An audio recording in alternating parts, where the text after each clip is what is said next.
Today, our guest is Megan Camille.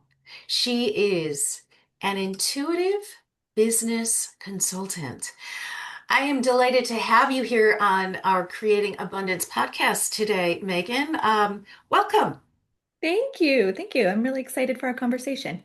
Yeah, so Megan and I actually tried this one time before, and it was one of those blips.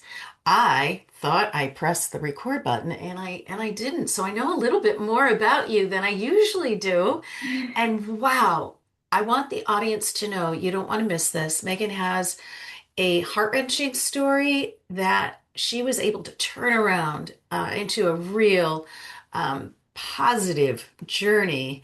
And I think you really are the one to share that, Megan. And just for anybody else who has just jumped on, I'm Alana Cahoon, and this is the Creating Abundance podcast. Welcome to today's episode with Megan Camille. So, Megan, tell us a little bit about yourself. Maybe first starting out with what is an intuitive business consultant? Yeah. Yeah. Well, I do intuitive business consulting for women who are building their businesses or scaling their businesses. And what an intuitive business consultant is really leading with intuition. And I have been intuitive my entire life. I was giving readings from the age of probably 10 or 12. I had my first public recognition in the newspaper of reading for C-suite and entrepreneurial women. I had no idea that that was kind of like the crumbs leading me to what it is that I do today.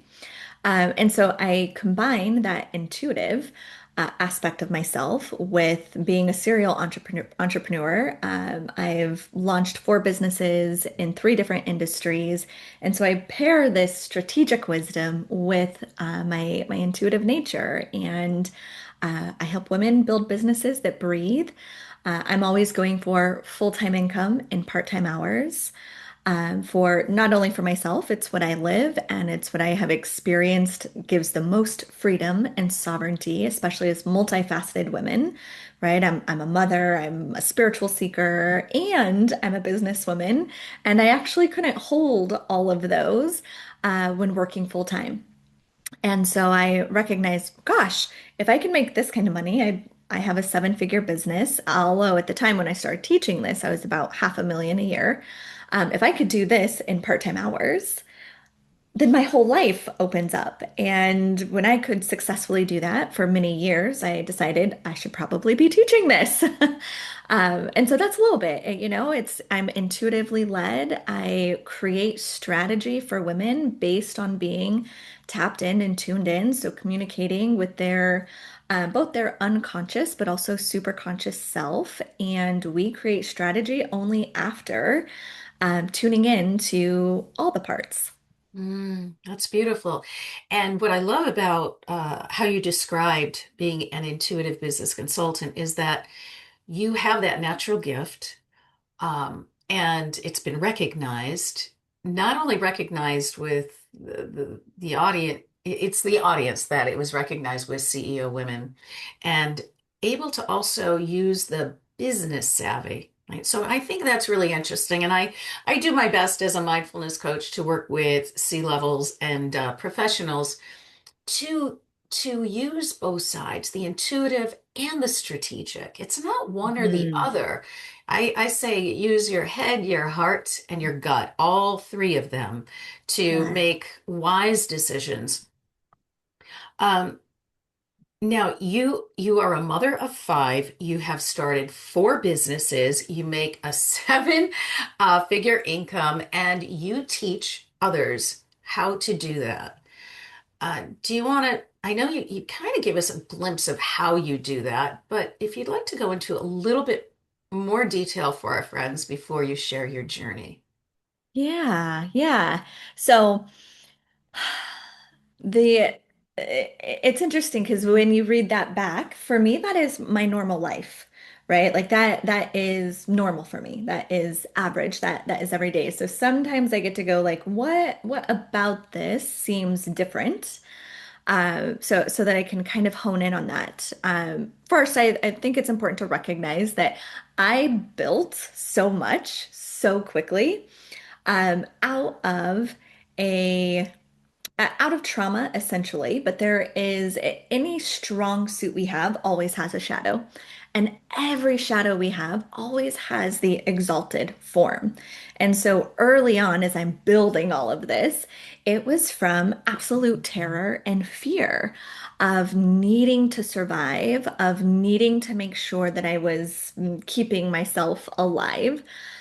So it is important to know that there I did build this essentially from pain, and then I restructured.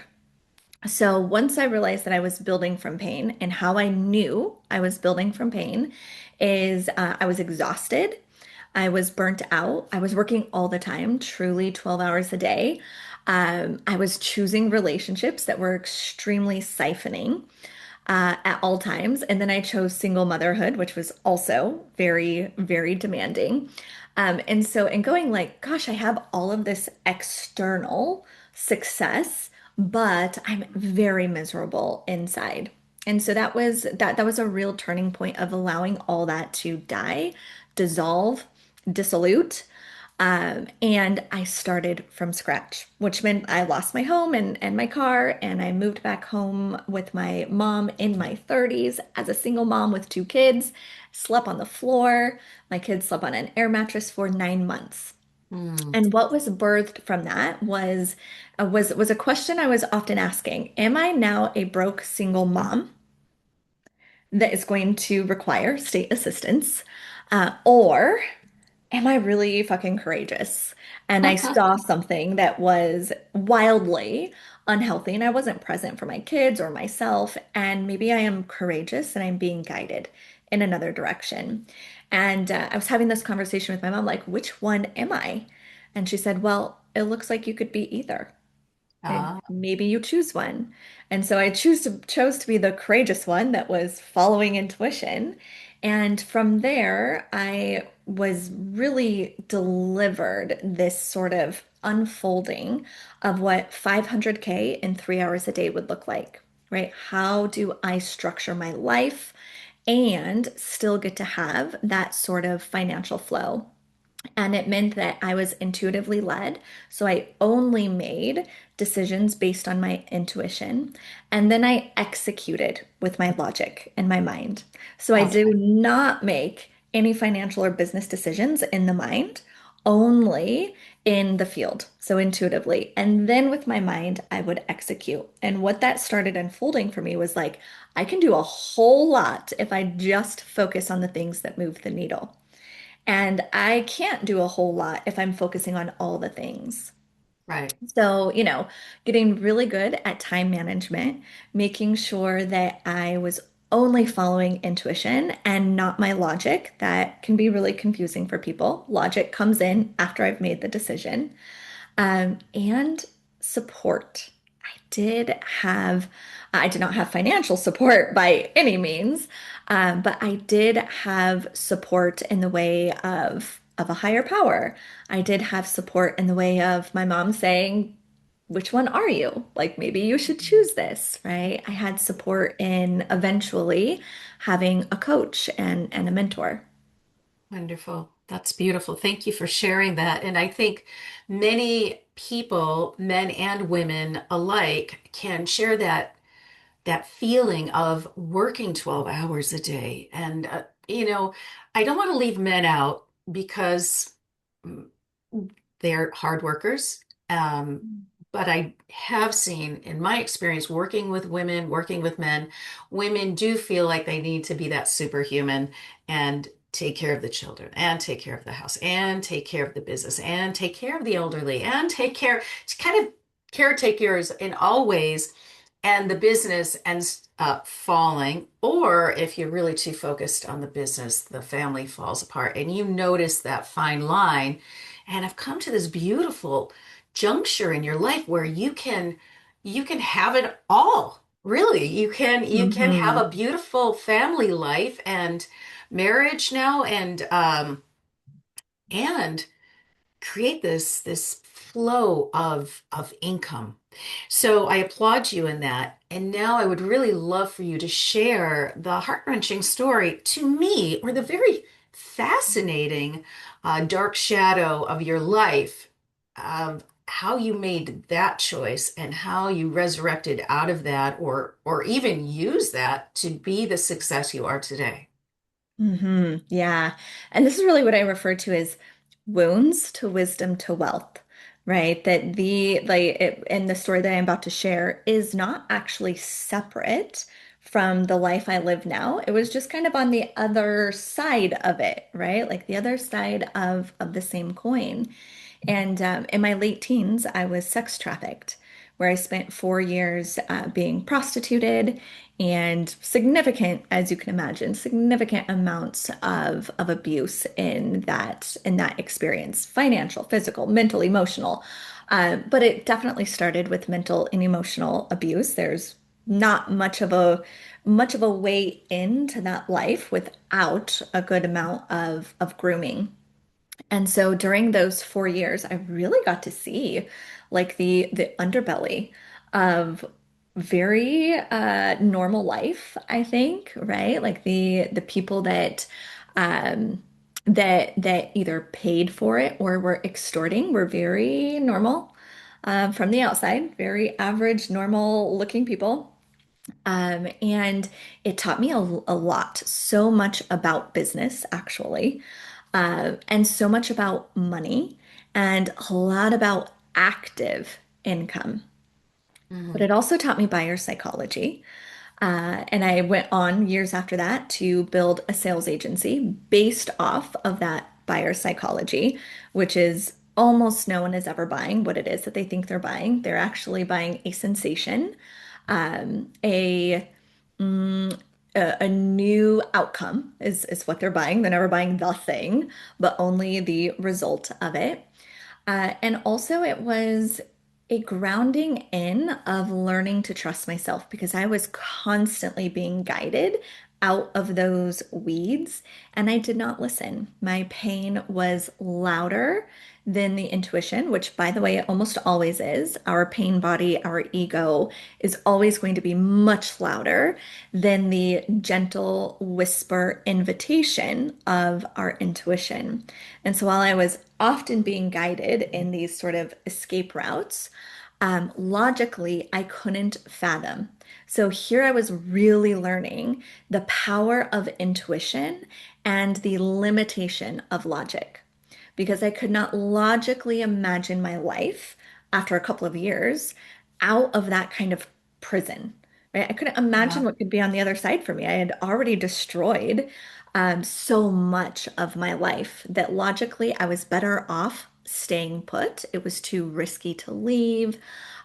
What would be there for me, right? And intuitively, I was always being called to leave. So eventually, I did escape. It was in the middle of the night. It's a great dramatic story. And what followed was actually the worst year of my life. It was harder to recover than it was to be in it. So Mm. I spent a year very deep into drugs and alcohol, which I had never used when I was sex trafficked. Thank goodness. That would have been another layer that I don't know that I could have made it out. Yeah. And I was still under the impression that the individual that sex trafficked me loved me. Yeah. And, and it was actually watching a documentary. I had moved back to my mom's, thank goodness for her, and I was sleeping on her couch. And one night I watched this documentary, which was about sex trafficking. Mm. And one of the telltale signs they were interviewing these women, and I had a different experience. There are different kinds of sex trafficking, but these women were really like walking the street. Yeah. And one of the telltale signs of being sex trafficked was being branded, which was Oh. often scarring or tattoos. And in that moment was probably my first recognition of an ego death because I realized that I was branded.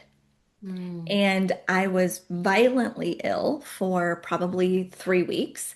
I had no idea that it was psychological, but it was. And yeah, it took a significant amount of time to heal. And also, so much of my education of life was developed there. Yeah, it's a fascinating story. And I love that there are a few things you said, um, from wounds to wisdom to wealth. And that is so Mhm. cool. So the wounds to wisdom to wealth. And then what is it? They're buying a sensation. There's so much in this story that we could probably just talk for hours, but we're not going to. And so you've shared how you have this very successful $1 million company and you're able to teach others how to do it. And through this trauma of awakening and going through the wound of realizing you had been used perhaps, and by someone who said they loved you, and maybe there was an element of love. I'm going to guess that there probably was on both parts in a weird way, but sure, love is represented in all kinds of forms. Um, but love is not enough. Uh, and so you had said you created a sales company. First of all, I want to say thank you for being able to wake up to the Mhm. reality of the dangers you were in. And thank you to your mother for being the Mhm. support. Thank you to the universe for the divine awakening by you happening to watch this um, documentary. And also for you to be able to rise from that healing and to help other women, especially, to make a good income without having to sell our bodies or their Mhm. bodies, right? Yeah. Uh, and before we go to that, now I'm reminded I was an actress singer in New York City. That was my first career path. Throughout all of it, I also am an intuitive and I love to help people. But I remember several occasions where those stories that you read about were true, where it was, baby, I'm going to make you a star, but you got to sleep with me. You got to go on the road with me. You got to sleep with me. I gave out music contracts for that. And I know people who got those deals. I heard their music on the radio at the time. Mhm. So I'm grateful for many things that have supported me, but especially family. Um, how you said that there are different types of sex trafficking. So just out of curiosity, could you just touch base on that before we go into how you now have this incredible business ability? Yeah. Yeah, yeah. So there, oh gosh, there's so many different forms. And like pretty much anything in our sort of institutionalized worlds, there's hierarchy, right? And so there's kind of, I'm going to use gentle verbiage as I can here, but it can also just be kind of crass, is that like streetwalkers. So actually walking the street and just kind of being picked up in the car for for a little bit of money there. There's also, the women that are more self-employed, so they would post their own ads and they would be like call girls. And I was in with an agency, and so this would be considered, not that I see any better or worse to these, but this is what would be considered high end or high scale women that you bought, right? So that again, very much entertainers or call girls, and they're all providing the same service. But someone might be making $3,000 an hour and someone else might be making 30, Yeah. right? And so I was at least getting to experience a more high-end experience of that. Yeah. That did not mean that it was safer by any means. It just meant that I had learned how to negotiate and work my way up, right? To being able to go, okay, if I have to do this, like self-preservation here would Yeah. be less people, more money. right? Right. Self-preservation would be to learn the skills that would be necessary for me to be in with that crowd, Yeah. versus these other crowds. And so that was more my experience. I was in the adult film industry, and so that also helped with reputation.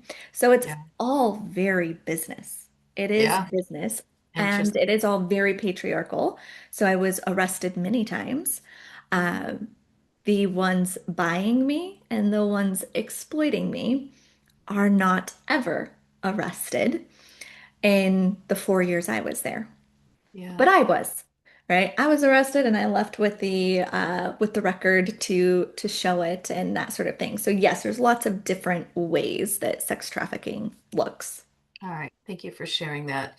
And you were able to take the skills of negotiation and learning that they're buying a sensation, they're buying a new outcome, a result, and to take that into the world of business and sales and maybe touch upon a few of your companies. And I know right now we're talking about the intuitive business consultant, but you know how to get that high skill client. So instead of making $30 an hour, or as I'll say as a coach, instead of making $100 an hour, I can make $1,000 an hour, Hmm. working with a higher level um, either, executive or just a human being Yeah. who is able and willing to invest in themselves that much more.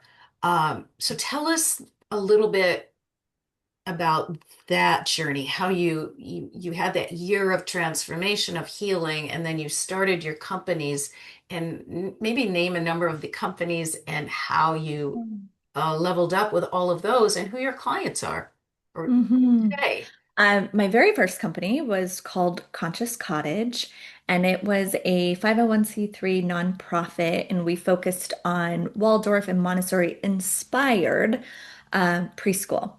Yes. So I originally tried to get a job as like a preschool teacher. I always wanted to be a teacher, and by this time, this is many years, right? Probably about 7 years after returning and maybe 6.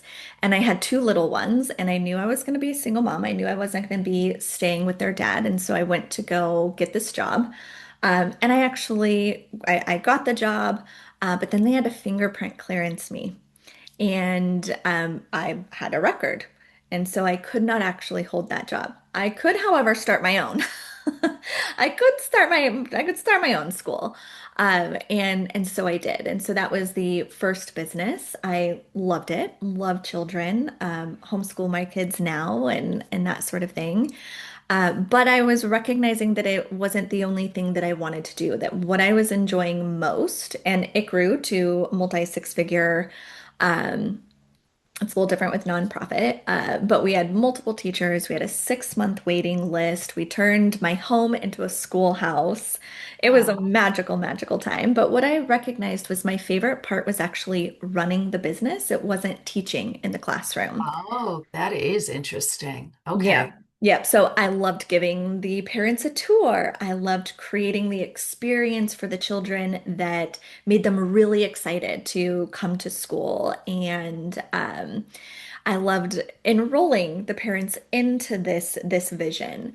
And so from there, I recognized maybe I ought to be more in sales because I've got a wait list here. And if I take this, I'm going to have to start franchising, but I wasn't excited about that. So I went in a different direction and did a sales agency. And this is where I went into specifically coaching companies to build multi seven figure sales teams. Again, based Oh, off of these sorts of experiences. And that was the one that was really running me quite ragged. It was, 12-hour days and weekends. Like you are in the lead of other people's business income, right? And yeah. revenue. And so from there, what I recognize is, okay, well, I love being the boss. I'm good at sales. I enjoy supporting people, but there is a huge part of me that is being cut off here. And it was the intuition piece. So I was supporting and intuitively guiding these CEOs. And unfortunately, I was also hiding the way in which I was doing it for them because who would take me legitimately? Like, there's no one that's going to think this is legitimate. And so it was that burnout that redirected me into going, okay, I now I've had these experiences. How can I make this simplified with keeping the income and honoring my intuitive nature, right? And so the price I was willing to pay was being saw as illegitimate and a quack, and but it was the beginning of this experience, this life now. Hmm. Wow. Okay. And what for those, because so many leaders, sales is the biggest, that's where all a company's biggest budget is in sales, because if you can't sell your Mm. product or your service, then you don't have a business. What would you say is the top tip for that? Conscious communication.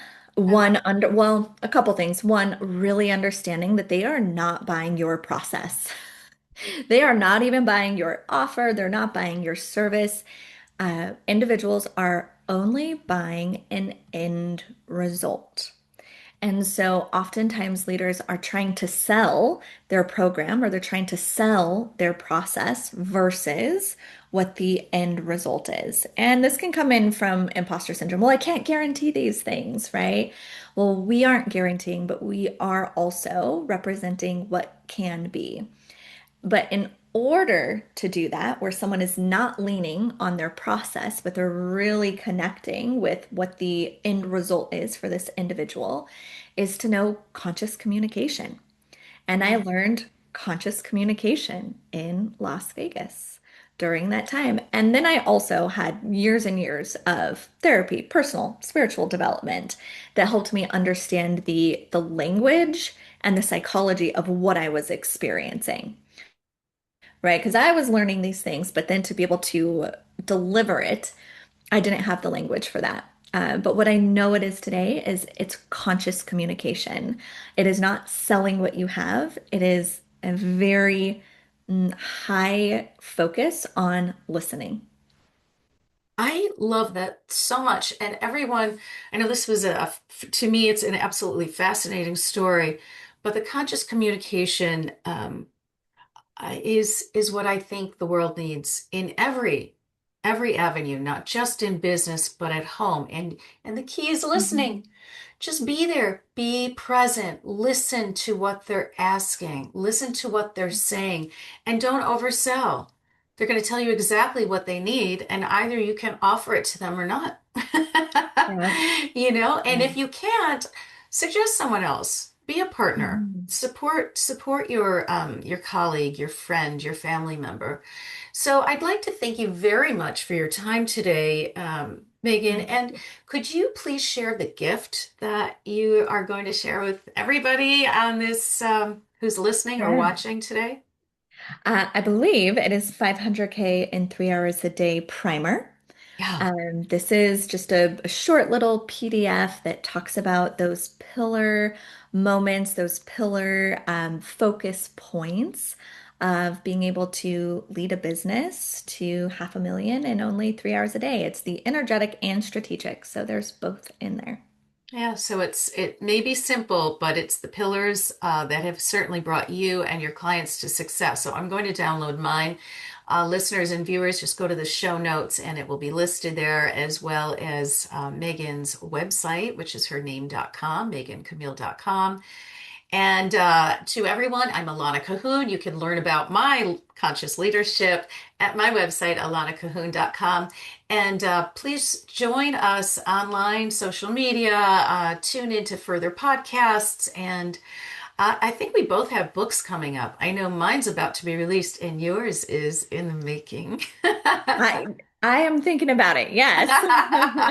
Okay, good. Wonderful.